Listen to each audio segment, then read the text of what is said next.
અત્યારે તમને મારો અવાજ કેવો લાગે છે? નોઇઝી વાળો, બેકગ્રાઉન્ડમાં પંખાનો અવાજ આવે છે. અને હવે જો આવી જ રીતે તમે તમારો ઓડિયો એક જ ક્લિકમાં એડિટ કરી શકો છો, કોઈ પણ મોંઘા માઇક વગર, એ પણ આપણી ઇન્સ્ટાગ્રામની આ એપમાં. અને જો એમાં ન થાય તો આપણી પાસે બીજો પણ જુગાડ છે. તો પહેલાં બે જોઈ લેવી આપણે.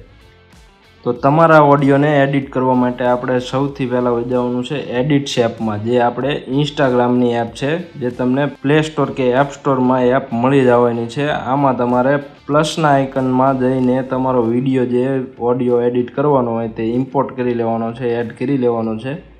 જે તમારો વિડીયો હોય એને સિલેક્ટ કરી લેવાનો અને જતું રહેવાનું છે આપણે વોઇસ ઇન્હાન્સરમાં.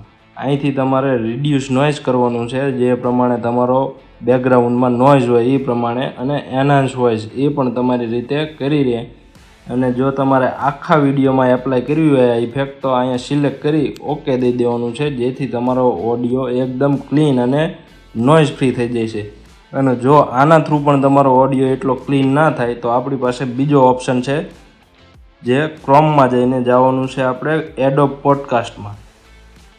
આમાં તમારે કોઈ પણ અકાઉન્ટ થ્રુ સાઇન ઇન કરી લેવાનું છે અને પછી અહીંયા સ્ટાર્ટ ઇન્હાન્સિંગમાં જવાનું છે. આના માટે તમારે ઓડિયો તમારો વિડીયોથી અલગ કરીને ફક્ત ઓડિયો જ ઇમ્પોર્ટ કરી શકો છો આમાં, અને આ એકદમ ફ્રી એપ છે. તો આ આપણો ઓડિયો જોઈ લો, આ આપણે આમાં જ કન્વર્ટ કર્યો છે.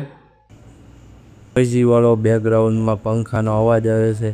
અને હવે જો આ બે એપ થ્રુ તમારે મસ્તીનો ઓડિયો એડિટ થઈ જાય છે, એ પણ કોઈ પણ મોંઘા માઇક વગર.